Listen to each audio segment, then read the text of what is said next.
11h-13h, le grand forum de Gilles Vernet.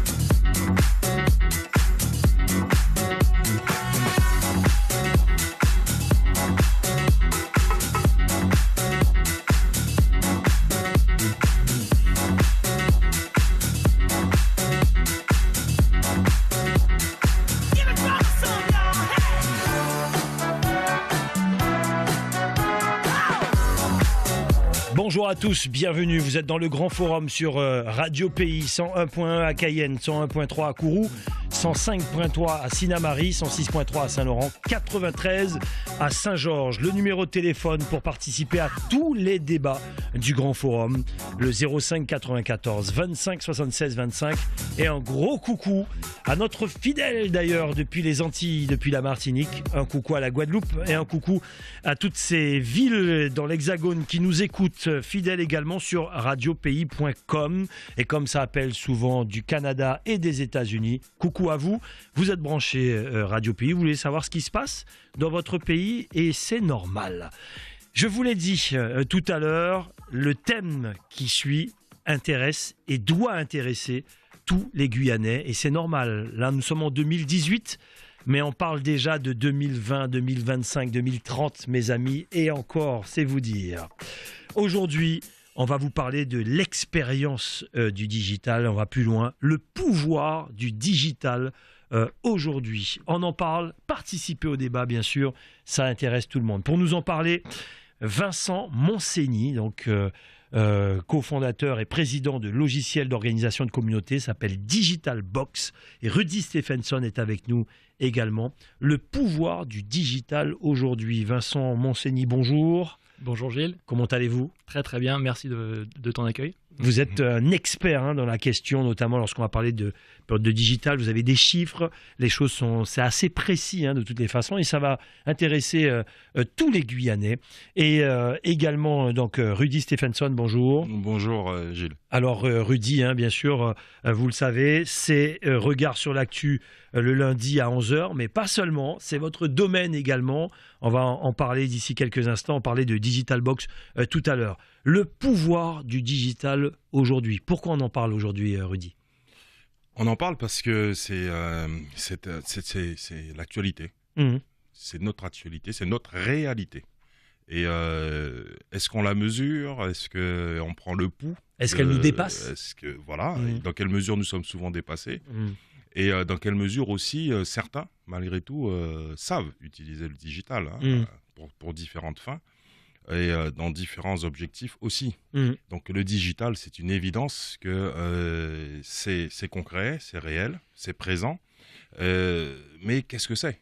Et donc voilà, c'est aussi un métier pour nous, Vincent et moi-même par exemple, de développer cette question, d'aller un peu plus au fond. Et puis là, on en est presque au niveau des révélations pour certaines personnes, parce que quand on parle maintenant du digital et de ce que c'est, on ne se rend pas compte dans la vie de tous les jours du poids du digital et de son influence dans nos comportements, entre nous-mêmes déjà, et puis parfois nos propres comportements personnels.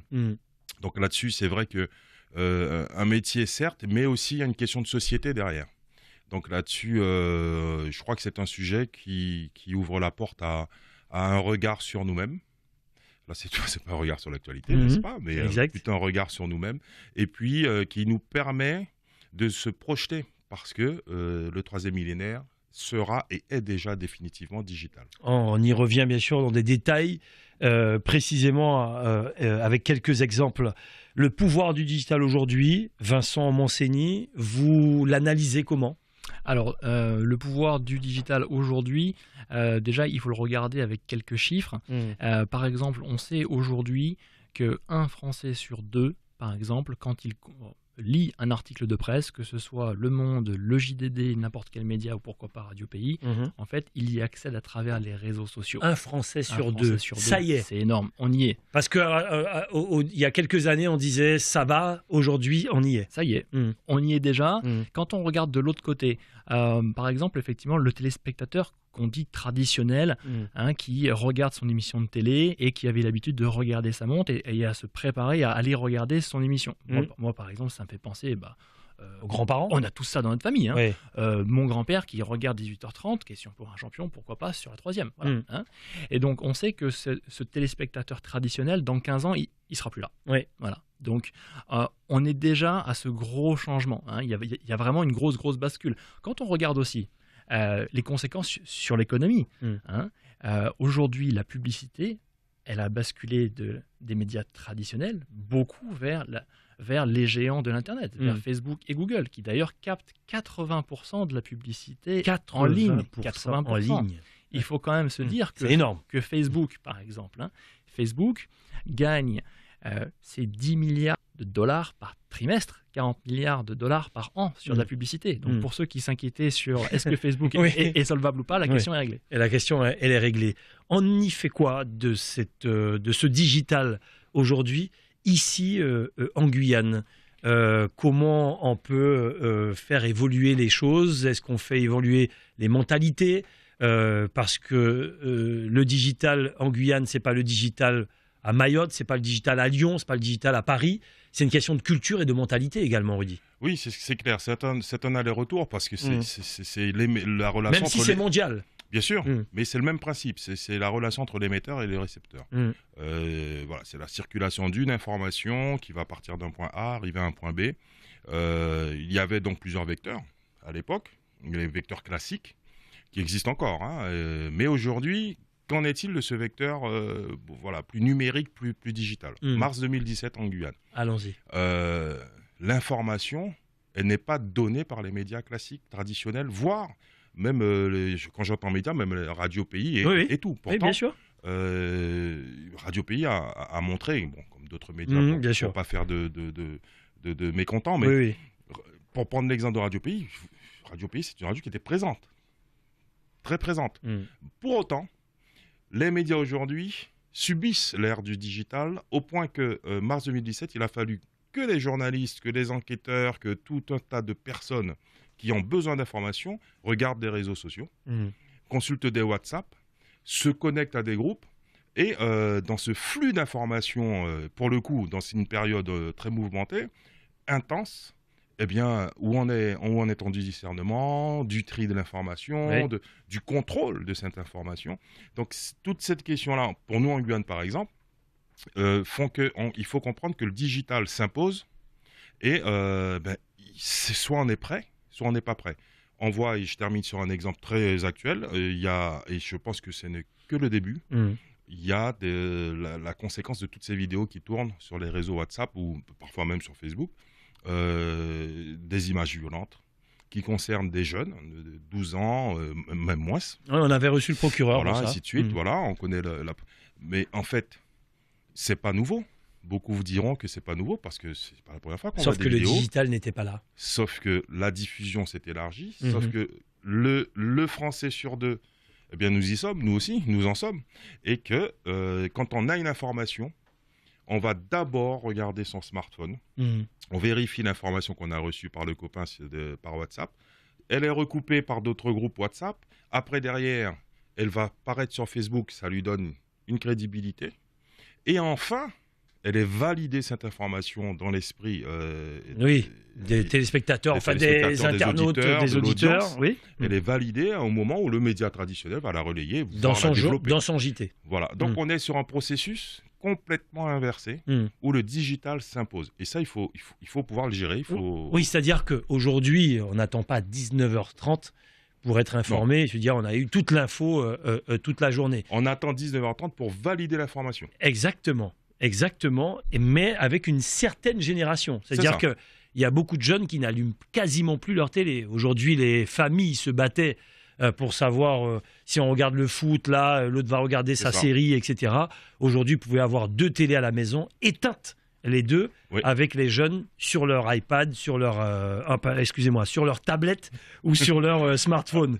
Les choses changent et certaines personnes utilisent ce digital-là également pour faire évoluer les mœurs, les entreprises également. On va en parler tout à l'heure avec la politique aussi, et puis des nouveaux systèmes qui se mettent en place, Vincent Monsigny.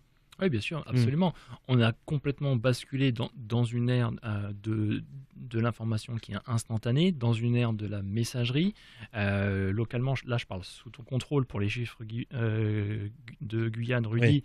Mais effectivement, quand on a 58% de la population de moins de 25 ans Oui. en Guyane, effectivement, là, pour toucher la jeunesse, pour leur pousser un message, que ce soit de l'information, de la politique, ou effectivement une entreprise qui souhaiterait commercialiser ses produits ou ses services, elle n'a que d'autre choix effectivement que d'intégrer cette communication digitale pour pouvoir leur pousser l'information. Pourquoi ? Parce qu'effectivement, ils ne vont plus être captifs devant un panneau d'affichage, ils ne vont plus être captifs à une certaine heure précise devant un programme télé. Non, ils veulent pouvoir consommer quand ils le souhaitent. Même leur programme, finalement, leur contenu média, ils vont regarder par exemple le replay de cette émission de radio, ou alors ce soir, regarder une série sur Netflix avec leur copine, par exemple. Bon, après, le dernier Médiamétrie montre que les gens regardent de moins en moins la télé classique. Dans l'Hexagone, c'est le cas également. En Guyane aussi. Ils la regardent aussi, mais sur leur smartphone ou sur leur tablette. Attention, c'est de l'information, ça part dans tous les sens. Aussi, aux rédactions et aux médias, bon là c'est un autre débat, de ne pas avoir de fake news, d'essayer d'avoir la meilleure info possible. Voilà, et donc à l'intérieur de tout ça, vous avez de vraies infos, mais également des infos qui partent dans tous les sens.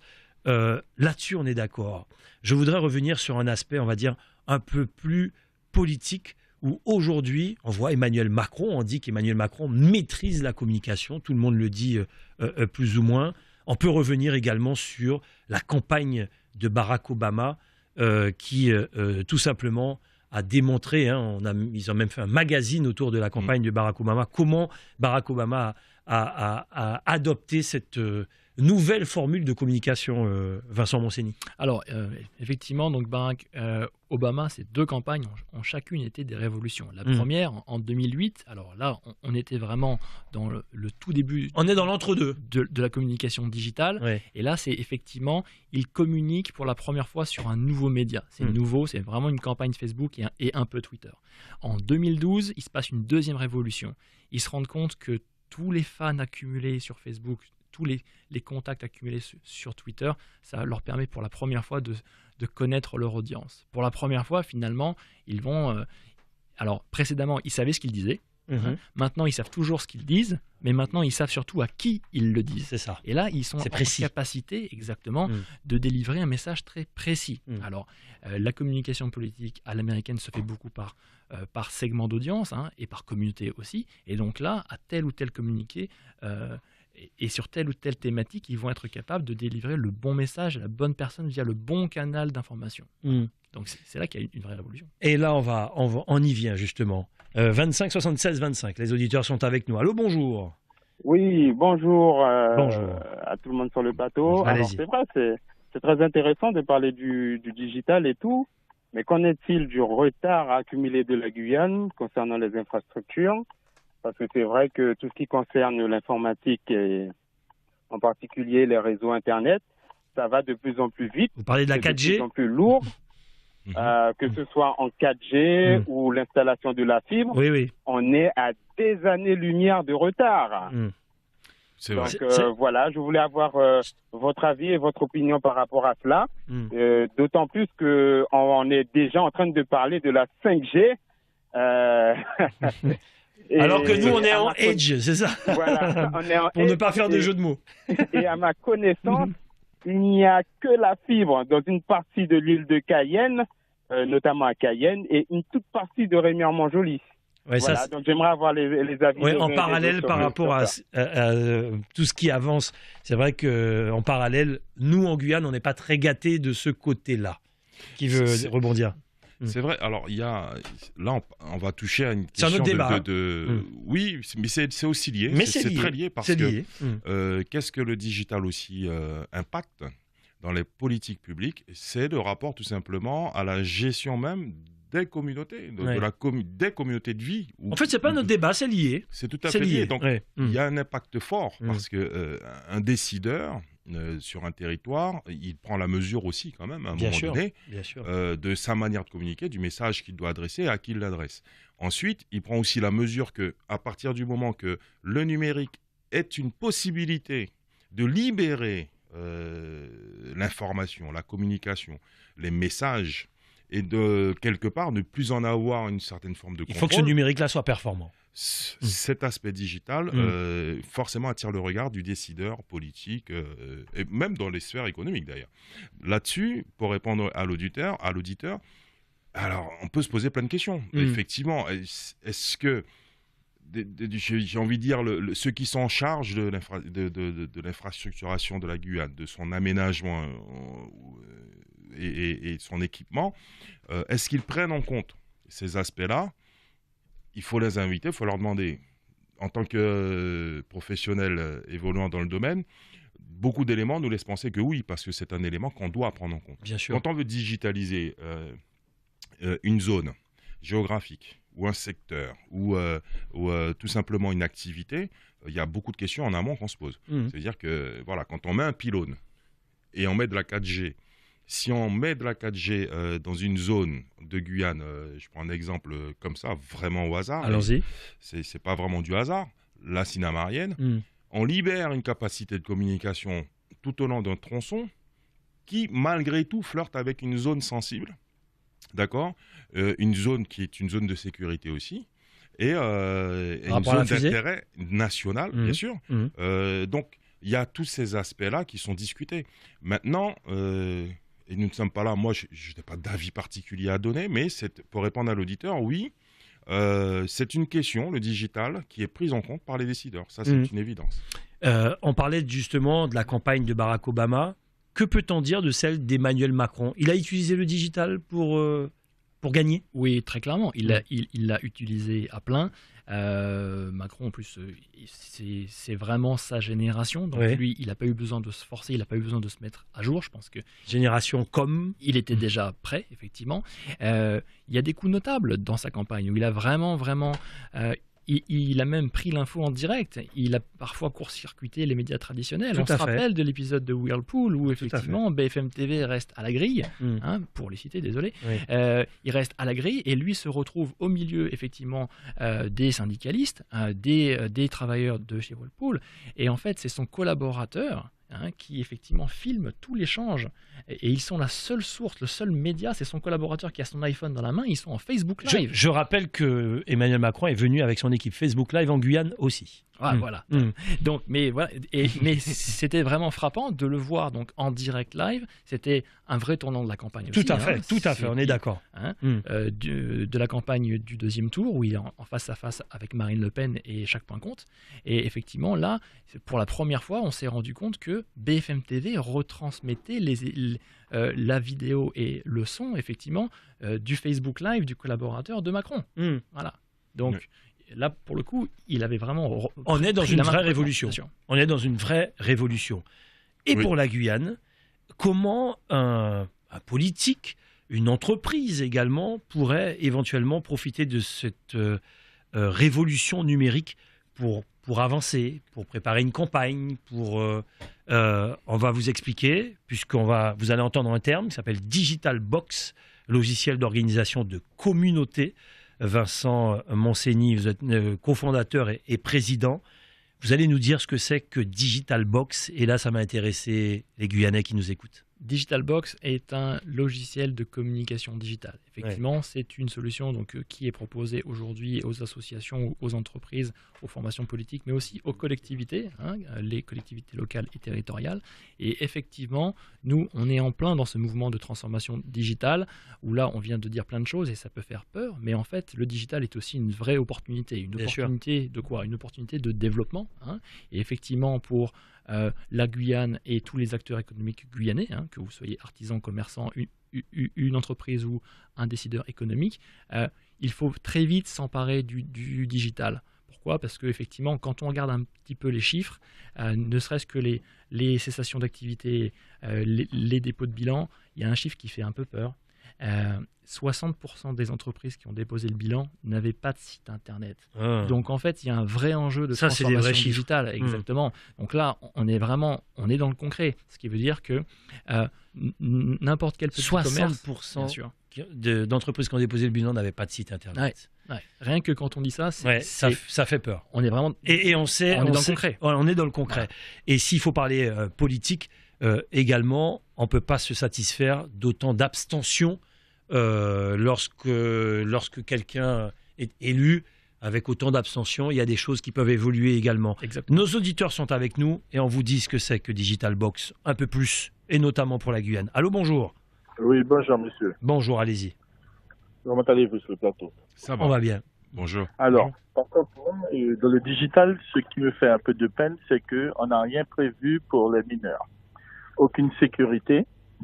Et ça, par contre, nous, en tant qu'adultes qui devons, comme c'est encore, mettre des règles, je pense que je vais prendre un exemple, sur les forfaits jeunes, qu'on aurait pu mettre des règles aussi sur les forfaits jeunes afin que nos jeunes ne puissent pas passer par des dérives ou ne puissent pas recevoir certaines choses qui n'étaient pas prévues pour eux. Parce que là, me nourrir de certaines choses en longueur de journée, comme qui se fait maintenant, normalement, on va dans parce que les jeunes qui sont, je vais prendre dans les jeux qui en ligne, des jeux de tir, des jeux comme ça, se nourrir de ça en longueur de journée, il y a des tests statistiques qui est déjà sorti sur ça aussi, vous montre que le jeune s'isole, parce que soi-disant le numérique vous permet de vous émanciper, mais on voit bien que au niveau des jeunes, c'est plutôt l'inverse qui se fait, ils s'isolent, ils deviennent moins créatifs.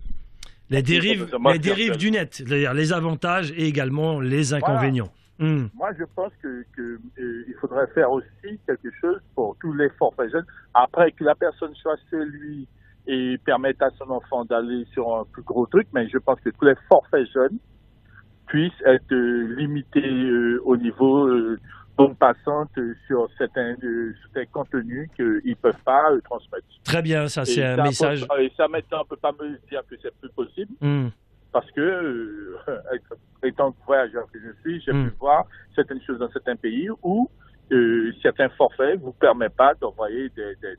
On a bien compris. Oui, tout à fait. Merci beaucoup. Mais c'est pas si simple que ça. On va pouvoir en reparler. L'aspect politique m'intéresse vraiment. J'aurais des questions à vous poser là-dessus, surtout qu'on est en pleine campagne législative. J'aurais voulu votre avis là-dessus, Vincent Monsigny. Allez, un auditeur encore et on revient sur l'aspect politique. Allô, bonjour. Allô. Allez-y, on vous écoute. Gilles, moi, je suis plutôt pour te dire que bon, je vais pas aller loin. Moi, je paye l'Internet chez moi avec téléphone illimité, etc., 72 €. Tu comprends ce que je veux te dire? C'est-à-dire? Ça veut dire que c'est cher. Tu comprends? Oui. Je veux te dire par là que je paye ça 72 € et j'ai pas tout, Gilou. Et lorsque tu regardes dans l'Hexagone, pour 20 €, ils ont tout ça. Tu vois ce que je veux te dire? Ils ont télévision, ils ont téléphone illimité, ils ont toutes les chaînes, etc., etc. Alors, j'ai une question pour l'auditeur. Bonjour. Bonjour. Est-ce que c'est 72 €, c'est ça? C'est ce qu'il paye, oui. Est-ce qu'aujourd'hui, vous seriez prêt à ne plus payer 72 € et ne plus être connecté? C'est une question, hein. C'est une question pour avoir votre avis, vraiment. C'est une question assez simple. J'aime pas la résignation. Oui. Et je trouve que des fois, on se résigne trop ici. C'est quelque chose qu'il faudrait qu'on combatte tous, c'est notre résignation à accepter. D'accord. Mais aujourd'hui, dans l'état actuel des choses, 72 €, est-ce que vous êtes prêt à ne plus payer et ne plus être connecté? Depuis le 28 mars, on est tous prêts. Même s'il y a le carnaval, etc., etc. Attention, il y a des gens qui restent quand même mobilisés. Vous n'avez pas répondu à la question. Oui, moi, je suis prêt. Je vous dis ça. D'accord. C'est un retour en arrière, quelque part. Je vous dis ça parce que, sincèrement, si vous demandez à tous les Guyanais, on paye tous très cher l'Internet. Ça, c'est un fait. Etc. chez nous, avec télévision. Et on n'a pas tout. Je répète encore pour dire qu'on n'a pas tout. Très bien. On n'a pas toutes les chaînes. On a bien compris le message. Oui. Merci. Merci Merci beaucoup. Effectivement, lorsqu'on parle de digital, il y a plusieurs aspects qui rentrent en compte. Revenons un petit peu sur l'aspect politique. On parlait de Digital Box. Vous étiez en train d'expliquer. Redites-nous. ce qu'est DigitalBox. Alors, nous, on est un logiciel de communication digitale et qui permet effectivement à toutes les organisations de mobiliser un petit peu leur audience. Le but du jeu, c'est de vraiment pouvoir utiliser la communication digitale à plein. Que vous soyez une entreprise, ça va vous permettre effectivement là de digitaliser votre communication, de pouvoir bien communiquer sur les réseaux sociaux, par emailing, par SMS, que ce soit des clients, que ce soit des prospects, que vous soyez une association qui a des bénévoles qui veut collecter des dons en ligne. Effectivement, le logiciel va vous permettre de bien connecter votre environnement digital, votre site web, vos réseaux sociaux, votre newsletter, pour ensuite bien pouvoir monétiser chaque contact. Donc là, le digital prend tout son sens. C'est vraiment ce qui va permettre à une entreprise de vendre. Moi, je vois par exemple des fleuristes. Maintenant, vous pouvez commander des fleurs par WhatsApp. Je l'ai fait. Oui, je l'ai fait. Par WhatsApp, je l'ai fait aussi. Ouais. Voilà. Et maintenant, il y a un grand nombre de services qu'on peut payer en ligne. Ouais. On le voit aussi que cela n'est pas sans effet pour le commerce traditionnel. On voit par exemple le Carrefour, qui est un groupe mondial, qui était le 2e groupe mondial en 2002. Maintenant, ils sont le 9e groupe mondial. Pourquoi ? Parce qu'ils n'ont pas fait cet effort de digitalisation dont on parlait précédemment. Voilà. Donc maintenant, effectivement, Carrefour va limiter sa présence de grands hyper traditionnels où on va avec son caddie. Pourquoi ? Mais va développer le digital. Ils ont une clientèle qui veut commander depuis son canapé sans bouger, sans porter les packs d'eau dans l'escalier jusqu'au 3e étage. Nous sommes d'accord, effectivement. Oui, Rudy. Et sur l'aspect aussi des organisations politiques, évidemment. Bon, on est dans on est en pleine législative. Il y a 7 candidats. Comment on fait ? Est-ce qu'eux peuvent utiliser DigitalBox ? Oui, parce que DigitalBox est un logiciel qui est en ligne, donc qui ne nécessite pas un effort surhumain. On peut très bien s'abonner directement. Il nécessite malgré tout une certaine prise en main. Petite formation. Voilà, mais cela étant, c'est surtout qu'il est nécessaire de savoir ce qu'on veut faire. Bien sûr. Mais c'est valable pour l'outil comme c'est valable pour l'utilisation du digital en général. Donc là-dessus, oui, un candidat ou quelqu'un qui a une opération, une action précise à organiser, c'est pas très compliqué. Après, la plus-value technique, ce que va apporter le produit, c'est un peu ce que Vincent a déjà commencé à présenter. Mais au final, c'est surtout que ça va organiser ce phénomène digital. Cet outil est l'un des rares, sinon le plus rare en France en tout cas, qui permet d'organiser non seulement l'utilisation du digital, mais le digital lui-même. Parce que quand on prend les organisations basiques, Vincent en parlait, c'est vrai qu'aujourd'hui, on fait une campagne print, des flyers en boîte aux lettres. Peut-être que des auditeurs peuvent appeler en témoigner. Moi, j'en reçois aussi dans ma boîte aux lettres. Ça ne m'intéresse plus. Ça remplit la boîte aux lettres. C'est les temps anciens. C'est beaucoup plus intéressant pour moi de recevoir sur mon smartphone l'information d'une promotion qui m'intéresse. Et ensuite, qui est le déclic de la consommation et de l'achat. Maintenant, prenons en compte tout ça, il faut l'outil pour pouvoir mettre en place ce genre de campagne. Donc voilà un peu ce que ça fait. Mais sur l'aspect de l'organisation du digital lui-même, dans l'aspect politique notamment, ça permet pour celui qui veut proposer quelque chose à la société, un projet politique, une vision et tout, ça l'oblige à rentrer dans un cadre qui doit nécessairement avoir un message clair, avoir un message qui porte, un message qui arrive aux bonnes personnes et qui soit redondant ou pas, et ensuite qui produisent des fruits. Ça veut dire que d'autres personnes vont relayer ce message. Alors c'est clair, bien sûr, mais vous connaissez, je suis plutôt pragmatique, je me mets à la place des auditeurs, et puis je me mets à la place d'un candidat également. Allez, allons-y, nous sommes aux législatives, je veux gagner, comme tout le monde, les 7 candidats veulent gagner, donc je me donne les moyens justement de gagner, et je m'abonne à DigitalBox, je rappelle, logiciel d'organisation de communauté, une formation peut-être d'une semaine, je ne sais pas, je pose des questions comme ça. Qu'est-ce que ça va m'apporter moi en tant que candidat ? J'aurai quoi comme information en tant que candidat ? Les shows candidats aux législatives, je me donne tous les moyens pour gagner. Ce que ça va permettre au candidat, ça va lui permettre de mobiliser très précisément son électorat. Mais vraiment en ciblant effectivement l'électorat par sympathie, effectivement. Aujourd'hui, on l'a dit précédemment, si on se contente de faire de l'affichage, des relations presse et finalement une communication traditionnelle, on va perdre une certaine partie finalement de l'électorat. Pourquoi ? Parce qu'on se rappelle que 1 sur 2, effectivement, quand il s'informe, il retrouve de l'information des médias traditionnels peut-être, mais à travers les réseaux sociaux, donc à travers le digital. Donc là, effectivement, Digital Box permet de bien digitaliser toutes les communications. Le but du jeu, c'est de mobiliser l'électorat. Donc nous, on est finalement... peut-être que je vais loin, mais il y a une mission de salut public, parce qu'effectivement, on constate que l'abstention, les phénomènes d'abstention vont grandissant. Moi, là, j'ai en tête la législative partielle à Belfort. On a voté dimanche. Il y a 70,5% d'abstention. Dans le Val d'Oise, on a voté dimanche, 80% d'abstention. Ouais, donc terrible. en fait, la démocratie... La Guyane aussi, l'abstention, c'est terrible. La démocratie est en arrêt cardiaque. On se rend compte de quoi ? Moi, j'ai commencé à lancer le débat avec quelques amis hier soir. On se rend compte de quoi ? Est-ce que l'État se donne aussi les pleins moyens de sa digitalisation et de mobiliser l'électorat ? La profession de foi, elle est encore envoyée par courrier. Oh mon Dieu. Elle est encore envoyée par courrier. Donc quel est le taux d'ouverture du courrier réel ? Et ça dure 20 minutes à la télé aussi, les gros messages. Voilà. Donc, franchement, qui l'ouvre vraiment ? Qui à Belfort était au courant qu'il y avait une élection dimanche ? Qui dans le Val d'Oise était au courant qu'il y avait une élection dimanche ? Je vais vous répondre. J'ai certains de nos clients qui me disent « Écoute Vincent, en fait, on se rend compte que les élections intermédiaires et les partielles, on se sert du logiciel, mais pour informer les gens qu'il y a une élection. Et après, il faudra qu'on rentre dans nos thématiques. Après, il faudra qu'on rentre dans notre programme et bien mobiliser l'électorat. Mais il y a un tel déficit d'information qu'on parlait des entreprises qui font faillite et qu'on se rend compte que dans les faillites, 60% d'entre elles n'avaient pas de site internet. Mais l'État aussi, effectivement, dans sa propagande officielle, doit peut-être faire une petite mise à jour là-dessus. Il y a un débat que je lance là. On verra. Allons-y. Vous savez que l'émission est presque finie. Oui, ça va vite. Avec la pub, il vous reste 1 minute 30. Non, mais très rapidement, c'est aussi une réalité très guyanaise. 1000 électeurs par an chaque année. 1000 nouveaux électeurs par an chaque année.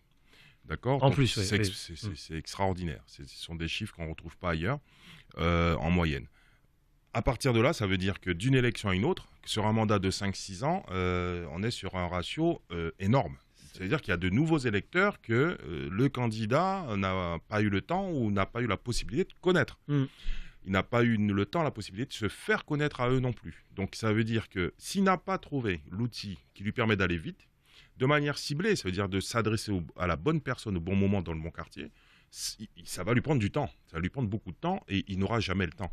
Donc au final, qu'est-ce que ça amène ? Ça amène que de passer le cap du digital doit avoir, et tu as raison de poser la question comme ça, des effets relativement concrets et immédiats, puisque le digital, c'est l'immédiateté. Au niveau, et pour finir là-dessus, s'agissant, je comprends la question, il y a effectivement une législative partielle dans un mois. Dans un mois, oui. Du 4 au 11. Je ne sais pas si ces candidats vont digitaliser ou pas, j'en sais rien du tout. Mais ils ont plutôt intérêt.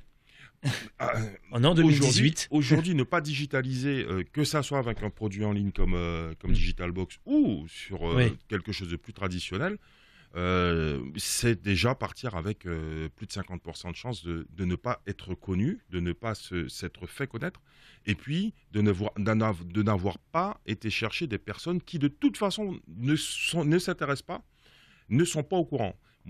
Un dernier élément. On ne se rend pas compte à quel point, là, sur cette législative, beaucoup de personnes inscrites sur la liste électorale ne savent pas qu'il y a une législative début mars, en Guyane, dans la 2e circonscription. C'est bien de le dire. Beaucoup de personnes ne le savent pas. On se parle entre nous parce qu'on s'y intéresse. Les auditeurs qui nous écoutent s'y intéressent. Voilà. Le dimanche, les grandes personnes, le terme, on sait de quoi on parle. Bien sûr. On en parle de temps en temps, voilà. Mais le jeune là, le fils, le cousin, le neveu, 18 ans, 19 ans, il n'ira pas voter. Il n'est pas au courant. Ouais, il n'est pas au courant. Alors justement, on parle depuis tout à l'heure de Digital Box.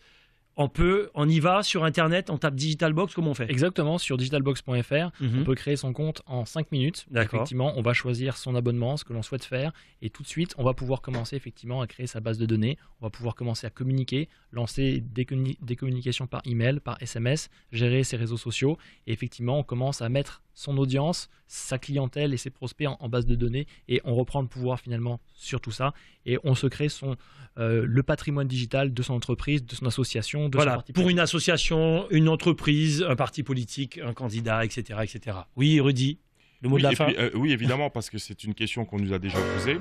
Digitalbox, c'est le lancement officiel. Digitalbox est en Guyane. Donc, Digitalbox Guyane existe. Et sur Internet, le site le précisera. Tapez voilà. Digitalbox, Digital E, tout collé. Digitalbox.fr. Et voilà, digitalbox.fr. Merci beaucoup. Franchement, c'est bien d'avoir fait ce débat-là. Justement, en ce début d'année 2018, c'est déjà demain. Vincent Montseny, Rudy Stephenson, oui, bien sûr, le pouvoir du digital aujourd'hui, c'est un bon titre pour parler de Digitalbox. Allez-y, allez faire un tour, vous allez tout comprendre.